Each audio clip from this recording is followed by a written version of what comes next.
capítulo 3. Vamos ler a palavra do Senhor, que diz assim: Por isso, quando não podemos mais suportar, achamos por bem permanecer sozinhos em Atenas. E assim enviamos Timóteo, nosso irmão e cooperador de Deus no Evangelho de Cristo, para fortalecê-los e dar a vocês ânimo na fé, para que ninguém seja abalado por essas tribulações. Vocês sabem muito bem que fomos designados para isso. Quando estávamos com vocês, já dizíamos que seríamos perseguidos, o que realmente aconteceu, como vocês sabem. Por essa razão, não suportando mais, enviei Timóteo para saber a respeito da fé que vocês têm, a fim de que o tentador não os seduzisse, tornando inútil o nosso esforço. Agora, porém, Timóteo acaba de chegar da parte de vocês, dando-nos boas notícias a respeito da fé e do amor que vocês têm. Ele nos falou que vocês sempre guardam boas recordações de nós, desejando ver-nos assim como nós queremos vê-los. Por isso, irmãos, em toda a necessidade e tribulação, ficamos animados quando soubemos da sua fé. Pois agora vivemos, visto que vocês estão firmes no Senhor. Como podemos ser suficientemente gratos a Deus por vocês, por toda a alegria que temos diante dele por causa de vocês? Noite e dia, insistimos em orar para que possamos vê-los pessoalmente e suprir o que falta à sua fé. Que o próprio Deus, nosso Pai e nosso Senhor Jesus preparem o nosso caminho até vocês. Que o Senhor faça crescer e transbordar o amor que vocês têm uns para com os outros e para com todos, a exemplo do nosso amor por vocês. Que Ele fortaleça o coração de vocês para serem irrepreensíveis em santidade diante de nosso Deus e Pai, na vinda de nosso Senhor Jesus com todos os seus santos. Amém, irmãos? Vamos orar. Pai, nós te louvamos nessa noite pela tua palavra que foi lida, palavra essa que produz frutos no nosso coração, palavra essa que é poderosa e eficaz, ó Deus, e nós te pedimos a ajuda do teu Espírito Santo, para que essa palavra fique clara para nós hoje à noite. Nós te louvamos em nome de Jesus. Amém. Amém. Meus queridos, Paulo escreve os 2 primeiros capítulos desta carta, mostrando como essa igreja nasceu e como ele a pastoreou.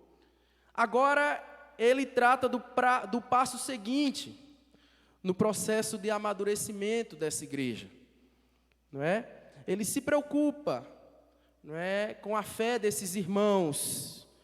Ele agora deseja que esses irmãos mantenham o seu amor, mantenham a palavra de Deus viva nos seus corações em meio às tribulações que eles estavam enfrentando.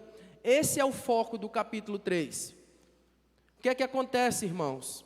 Depois que Paulo funda essa igreja, nós vimos aqui na introdução, no capítulo 1, a dificuldade que foi para que essa igreja pudesse se desenvolver, não é? Paulo chega em Tessalônica, fica lá por 3 sábados, muitas pessoas começam a se converter, judeus, gentios, não é? E alguns judeus invejosos começaram a acusar Paulo de pregar acerca de um outro rei. Quem estava aqui no primeiro estudo lembra. Eles começaram a dizer, esse homem aí está falando de um outro rei, e não pode, o nosso rei é César, né? E aí meio que puxaram Paulo e Silas para o meio da multidão, levaram ele perante as autoridades e começaram a acusar de falar de um outro rei. E as pessoas ali ensandecidas começaram a acusar Paulo, não é? O que acontece, irmãos, é que as autoridades chamam Jason, que foi a pessoa que hospedou Paulo em sua casa, e fazem com que ele pague uma fiança sobre o que Paulo fez, não é? Ele tem que pagar uma fiança ao governo de César e mandar Paulo embora de Tessalônica. Então, Paulo vai embora corrido, irmãos, de Tessalônica. Não dá tempo ele se despedir daqueles irmãos. Como a gente diz aqui, né? Na calada da noite, Paulo teve que partir, porque havia uma multidão de pessoas contra ele. Então, meus irmãos, Paulo agora está com saudade desses irmãos. Paulo vai para Bereia, né? Lá no capítulo 17 de Atos, você pode conferir, tirar suas dúvidas quando você chegar em casa.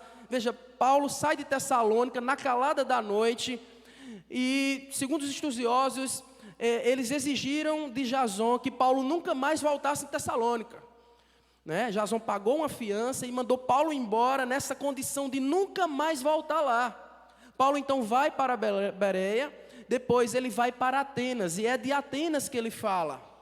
Não é? Ele está lá e ele está com saudade desses irmãos. Veja, imagine, Paulo fundou a igreja, aconteceu esse problema todo e ele teve que ir embora. Ele não sabe como essa igreja ficou, como esses irmãos ficaram, se eles estão firmes na fé, como está o amor deles. E aí Paulo faz o quê? Envia Timóteo.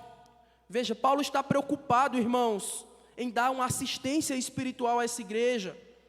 Sabe, Paulo vai em busca de pregar a outros lugares, mas ele está preocupado com essa igreja que ele fundou com tanto amor e debaixo de tanta dor e sofrimento e perseguição. Paulo está preocupado se esses irmãos resistiram ou não. Será que eles resistiram à pressão dos acusadores, do governo de Roma? Será? Paulo está assim com saudades deles, querendo notícias deles. E aí Paulo, então, lá de Atenas, envia Timóteo. Veja versículo 1 e 2. Ele diz: por isso, quando não podemos mais suportar, ou seja, a saudade, achamos por bem permanecer sozinhos em Atenas. E assim enviamos Timóteo. Versículo 2.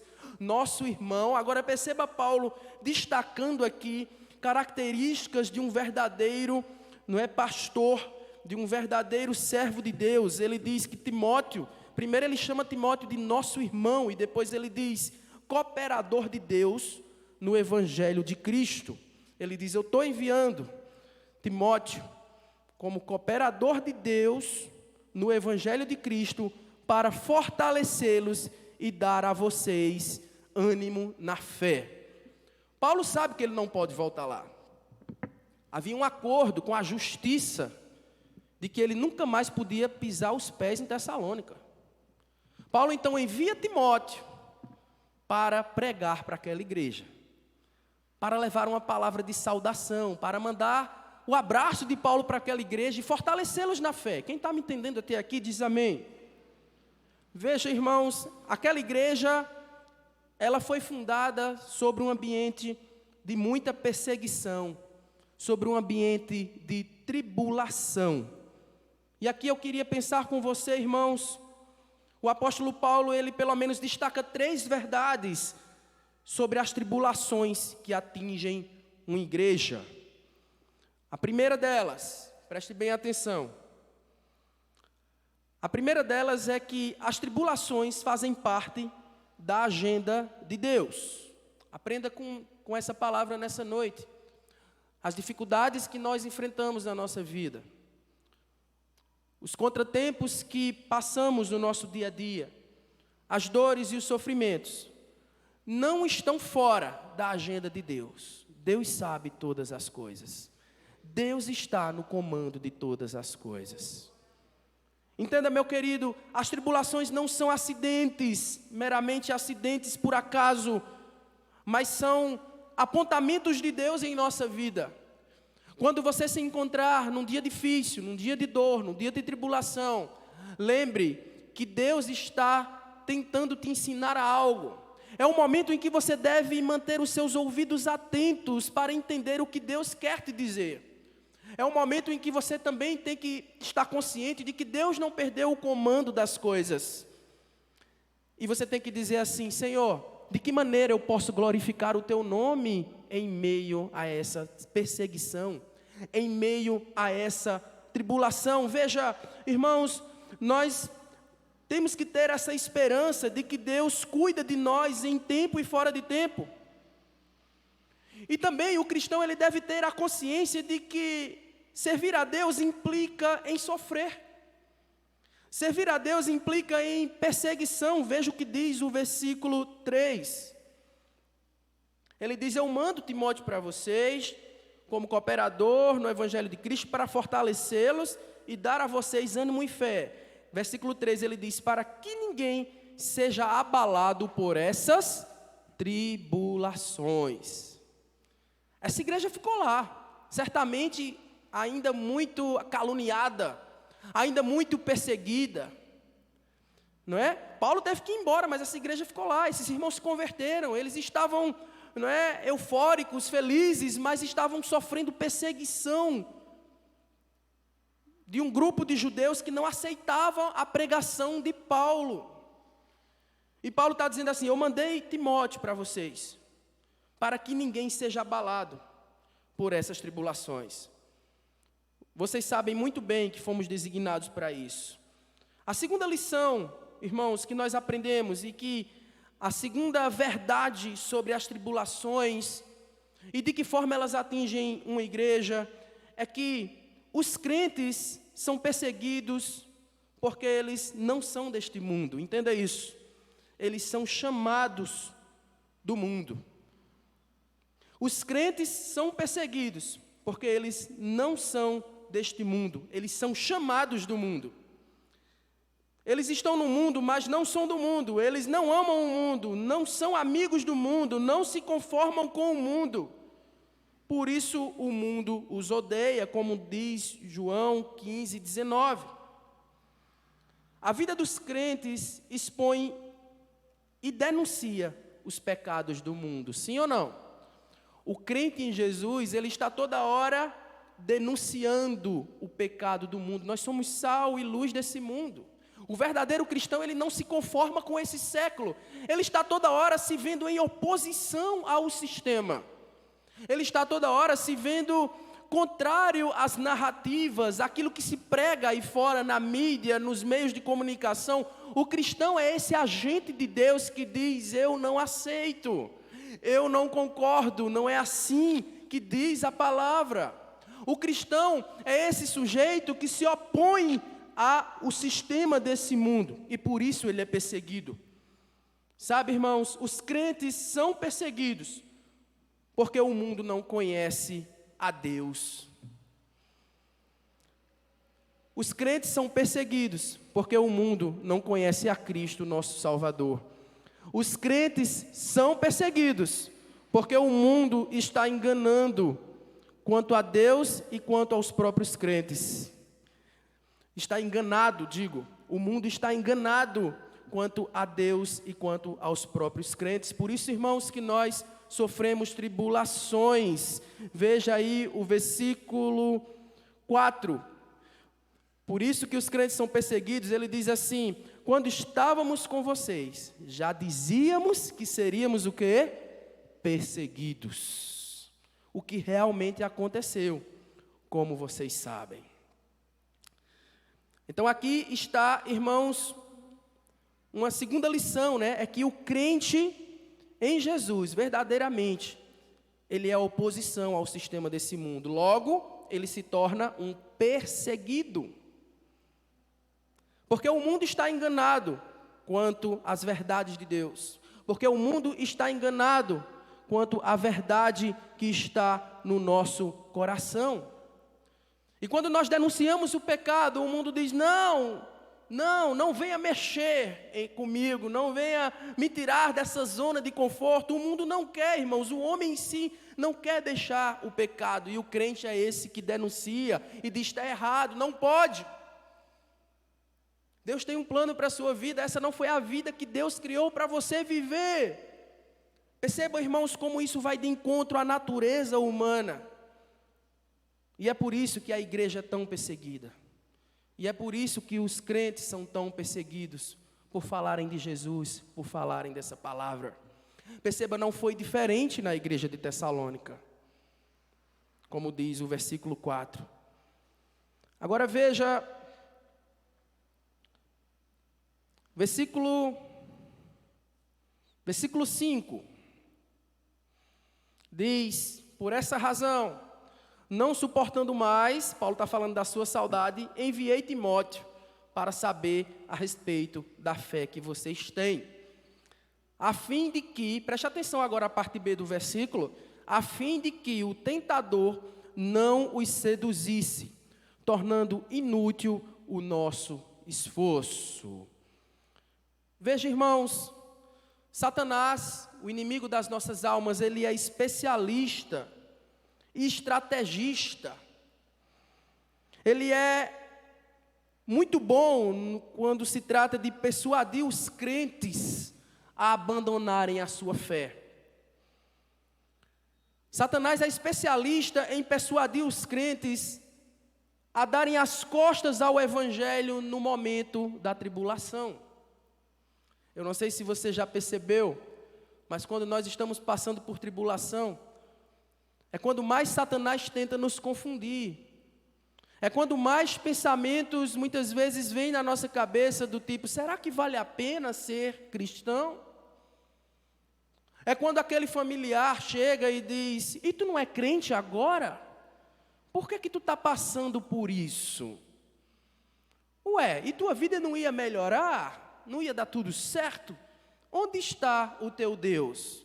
Perceba, irmão, Satanás é especialista em nos abordar no momento que estamos fragilizados, para gerar dúvida na nossa cabeça acerca da fé que abraçamos, acerca do evangelho da graça que um dia nós cremos. É por isso que Paulo está dizendo aqui no versículo 5, eu estou enviando Timóteo a vocês, para saber da fé que vocês têm, a fim de que o tentador não os seduzisse, veja, a fim de que o tentador não os seduzisse, tornando inútil o nosso esforço. É como se ele estivesse dizendo assim, eu preciso me certificar, não é? Se Satanás não confundiu a mente de vocês no meio da perseguição que vocês estão enfrentando. Eu preciso saber como é que está a fé de vocês. Estão firmes ainda? Continuam crendo na palavra? Ou será que Satanás seduziu vocês a abandonarem e virarem as costas? Paulo está preocupado com a fé desses irmãos. Quantos estão me entendendo? Diga amém. Veja, irmãos, Satanás, ele sempre vai sugerir que é impossível amar a Deus mais do que o dinheiro. Satanás sempre vai sugerir que é impossível amar a Deus mais do que a família, mais do que a saúde, mais do que os amigos. Satanás vai estar toda hora tentando confundir você, dizendo que não vale a pena colocar Deus acima de todas as coisas. Foi essa a tática que ele usou para derrubar Jó, não é? Foi essa a tática que ele tentou. Está vendo o teu servo Jó? Toca nele, tira o que ele tem, para ver o que é que acontece. Mas irmãos, para a glória de Deus, o que acontece é que Jó permaneceu fiel. Jó não ficou ressentido quando perdeu seus filhos, perdeu seus amigos, perdeu os seus bens. Veja, a tática de Satanás é antiga, ele tentou confundir a fé de Jó. Toca nele para ver o que é que acontece. Mas Jó foi aprovado. E olha que o sofrimento de Jó nem se compara às coisas que nós passamos, não é verdade, irmãos? Jó perdeu tudo que tinha. Deus permite que Satanás toque em Jó, que ele use a estratégia dele. Deus diz, tá bom, vai lá, usa a tua estratégia aí. Eu conheço o meu servo Jó. Não é? Sabe, irmãos, e o mais interessante é que Jó, ele diz, eu sei em quem tenho crido. Eu sei que o meu Redentor vive e que por fim se levantará sobre essa terra. Jó continuou confiando no seu Deus. Veja, Satanás então, ele muitas vezes traz dúvidas à nossa mente no dia da tribulação, para tentar enfraquecer a nossa fé. Mas lembre de Jó e diga, Senhor, me ajude a manter minha fé. Me ajude, Senhor, a fortalecer minha fé todos os dias, a manter os meus olhos fitos em Ti e na eternidade. Me ajude a manter, Senhor, viva dentro de mim as Tuas promessas, porque nós não somos desse mundo. Então a perseguição faz parte, como eu acabei de falar, sabe, nós viemos desse mundo, mas não somos dele. Sabe, tudo que nós passamos aqui não pode ser comparado à glória que há de ser revelada para aqueles que permanecerem firmes. Amém, irmãos? Entenda essa palavra. Permaneça firme, não deixe o inimigo confundir seus pensamentos. Não deixe o inimigo roubar de você a esperança. Não deixe ele desidratar o seu Deus, dizendo que ele não é poderoso e que ele não pode fazer nada. Pois bem, Paulo está preocupado com essa igreja, nessa perspectiva. Será que esses irmãos foram seduzidos? Eu preciso saber sobre eles. Eu saí de lá nas carreiras. Será que esse povo perdeu a fé? Mas aí vem o versículo 6. E aí ele diz assim: agora, porém, Timóteo acaba de chegar da parte de vocês. Agora veja que coisa maravilhosa, dando-nos boas notícias a respeito da fé e do amor que vocês têm. Esses irmãos não perderam a fé, não. Esses irmãos não perderam o foco. Eles permaneciam crendo em Cristo. Eles permaneciam crendo na ressurreição de Cristo, na segunda vinda de Cristo. Esses irmãos continuavam com aquela palavra que Paulo tinha pregado lá atrás para eles, viva dentro do coração deles. Eles não perderam. Veja, ele diz que Timóteo volta e traz boas notícias a respeito da fé e do amor que vocês têm. E aí perceba que essa igreja ela se estruturou de uma maneira cristocêntrica. Timóteo chega e diz, essa igreja, ela está firme na fé em Deus, ou seja, na vertical, e no amor uns para com os outros.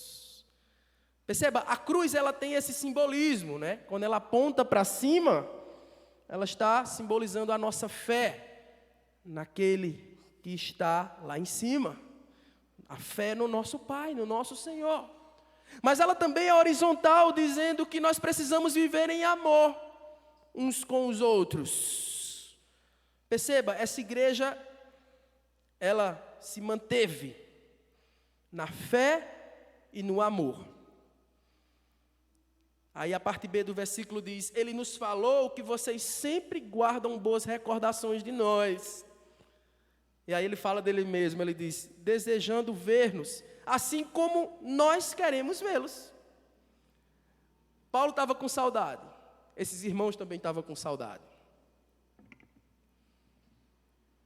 Porque, imagine, irmãos, a palavra chegou, transformou a vida daquelas pessoas.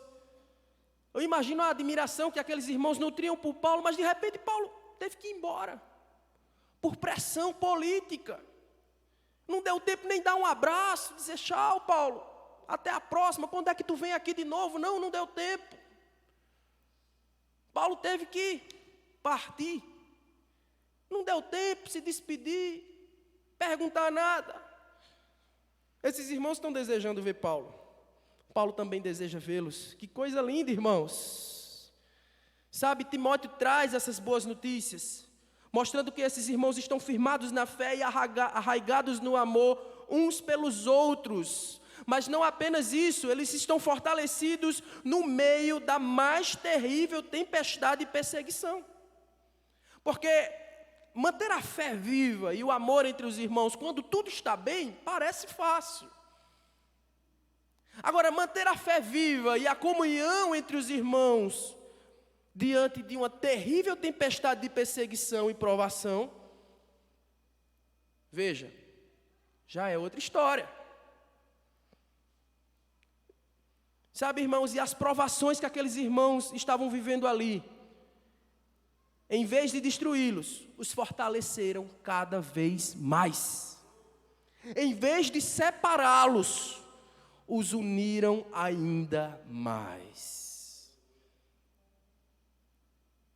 Eles tinham todo motivo para dizer assim, ó, vamos cada um para nossas casas, esquece essa mensagem, esse homem foi embora, sabe, vamos viver nossa vida, vamos voltar para as nossas práticas, vamos adorar os nossos ídolos, é melhor, a gente não precisa dessa perseguição toda. Não, eles não foram por esse caminho, eles decidiram permanecer juntos, se fortalecerem entre si, eles não se separaram.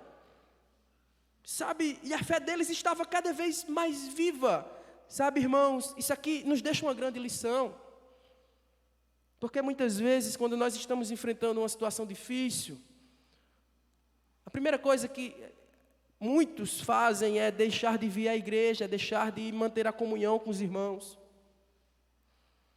É se isolar, é se afastar dos cultos. É deixar de ler a palavra, é deixar de ouvir a pregação, é deixar de orar.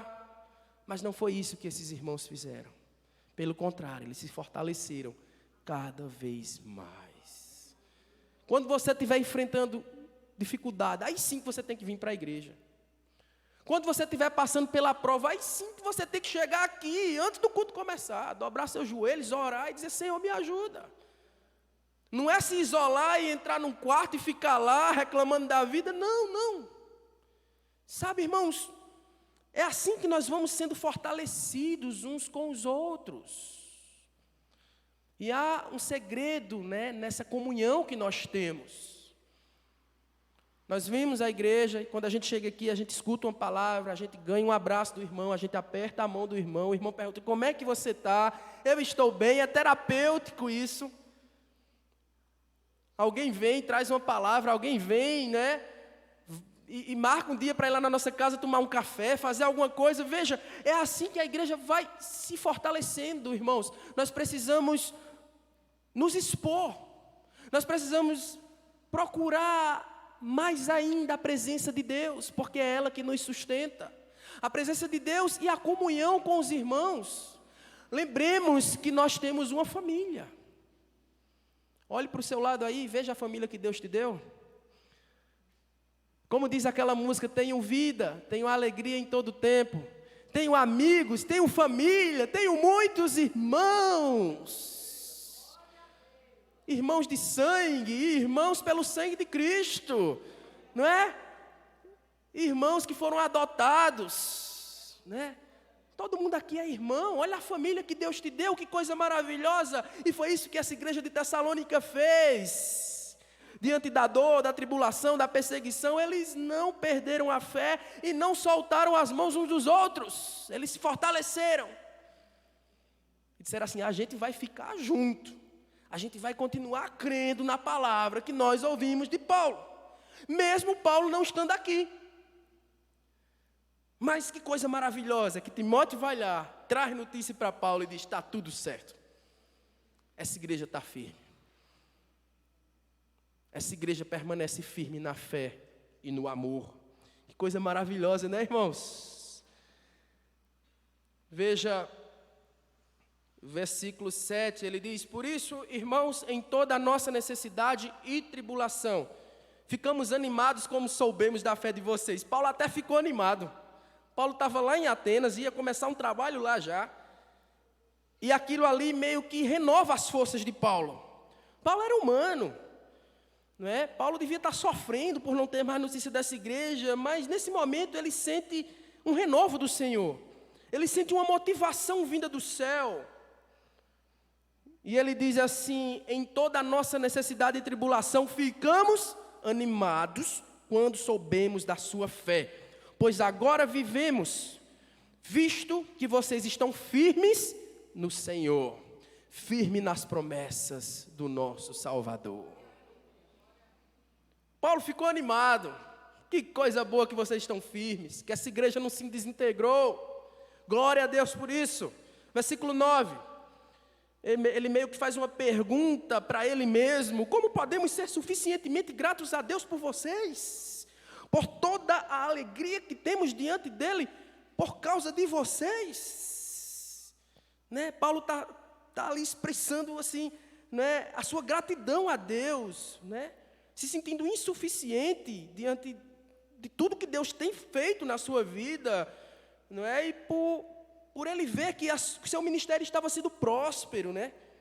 Ele diz, como podemos ser suficientemente gratos a Deus por vocês, né? É como se Paulo dissesse assim, eu não tenho nem palavras para agradecer a Deus pela vida de vocês. Eu não tenho nem palavras, eu não tenho nem o que dizer. Sabe, por toda a alegria que eu estou sentindo no meu coração. E aí ele faz uma pergunta retórica que nós chamamos, né? Uma pergunta que ele faz a ele mesmo para que ele mesmo responda. E aí ele diz, como podemos ser suficientemente gratos a Deus por vocês, por toda a alegria que temos diante dele por causa de vocês? Aí ele responde no versículo 10, é como se ele estivesse dizendo assim, a única coisa que eu posso fazer é isso. E aí ele diz no versículo 10, noite e dia insistimos em orar, para que possamos vê-los pessoalmente e suprir o que falta à sua fé. Paulo estava então orando, já que ele não podia ir lá, ele estava orando por esses irmãos. Ele está dizendo assim, ó, noite e dia eu insisto em oração, para que o Senhor nos dê uma oportunidade de eu ir lá e visitar vocês. Eu quero muito ir aí visitá-los e poder pregar a vocês, ou seja, supri-los na sua fé. Paulo está esperando essa oportunidade, esse tempo oportuno, esse momento certo em que Deus vai reconduzi-lo a Tessalônica.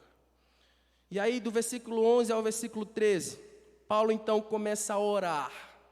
E eu chamo sua atenção agora para essa oração que Paulo faz, a partir do versículo 11. Sabe, irmãos, Paulo então começa a orar por aquele povo. Ele dobra os seus joelhos dia e noite, entendendo que a oração ela perpassa, né, limitações geográficas, ela está acima de qualquer outra coisa. A oração pode chegar até esse povo, embora ele mesmo não possa chegar. E aí Paulo ora, a partir do versículo 11, para que eles pudessem ter um amor profundo uns pelos outros. Veja o que diz o versículo 11. Que o próprio Deus, nosso Pai, nosso Senhor, prepare o nosso caminho até vocês. Versículo 12. Que o Senhor faça crescer e transbordar o amor que vocês têm uns para com os outros e para com todos. A exemplo do nosso amor por vocês. Paulo ora para que o amor que eles sentem uns pelos outros permaneça firme. Para que esse amor continue sendo nutrido. Sabe por quê, irmãos? Peço mais 5 minutos para a gente terminar. As tribulações, elas podem tornar as pessoas egoístas. O sofrimento pode quebrantar e também pode endurecer. Na hora que a coisa aperta, a tendência é que cada um diga assim, eu vou proteger o meu, eu vou cuidar da minha vida. Sim ou não? As tribulações, as adversidades, elas podem gerar um sentimento de egoísmo no nosso coração. De não pensarmos de maneira coletiva, mas pensarmos de maneira individual. Sabe, por isso Paulo ora para que o Senhor fizesse crescer e aumentar o amor dos crentes uns para com os outros.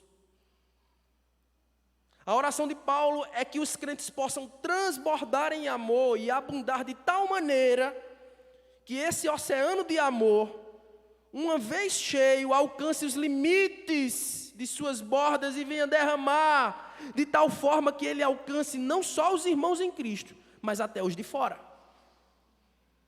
Paulo ora para que esse amor seja tão profundo, tão arraigado, para que ele possa transbordar para além das paredes da igreja, para que ele chegue aos que estão fora, e é assim que a igreja deve viver. A igreja deve nutrir o amor uns para com os outros, para que o mundo veja a fé que há em nós, para que o mundo veja o amor que existe em nós,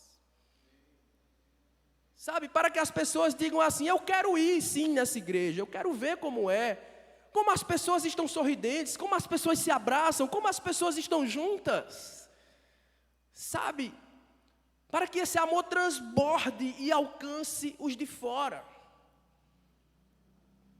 Paulo está orando por isso. Veja, a igreja é uma família onde devemos construir pontes de amizades e não muralhas de separação. Entenda isso. A igreja é uma família onde devemos construir pontes de amizade e não muralhas de separação. A igreja é a comunidade do amor, da aceitação, do perdão, da restauração. Nós seremos conhecidos como os discípulos de Cristo pelo amor. É o amor que nos identifica com Cristo. Cristo é o próprio amor. E é o amor dele que nos faz parecer com ele. E o mundo só vai crer em Cristo quando ver o amor no nosso coração. Não há espaço para falta de perdão, para egoísmo. Não há espaço para grupos. Não há espaço para divisões. A igreja do Senhor precisa estar atenta a isso, irmãos. Quantas vezes nós perdemos tempo com fofoca? Disse-me disse. Tu soubeste de fulano, tu soubeste de cicrano. Sabe, e fica aquela coisa, e ninguém chega para conversar com ninguém, e depois fica todo mundo chateado uns com os outros, e não perdoa porque fulano falou de mim, porque cicrano, porque não sei quem, e fica essa coisa toda, e as pessoas elas então desidratam na sua fé. Porque não vigiaram, porque não entenderam que a igreja é a comunidade do amor, da aceitação e do perdão. Na igreja de Cristo não há lugar para quem tem razão. Na igreja de Cristo, irmãos, todos nós devemos ter a mesma forma de pensar. Ah, não, fulano tem razão. Ou eu tenho razão, fulano está errado, que me machucou e não sei o quê. E eu não peço desculpa não, ele que venha me pedir desculpa. Não existe isso, irmãos. Porque se agirmos dessa forma, não nos assemelhamos à pessoa de Cristo. Se nós não perdoarmos o nosso irmão e zerarmos a conta com ele, nós não nos assemelhamos à pessoa de Cristo.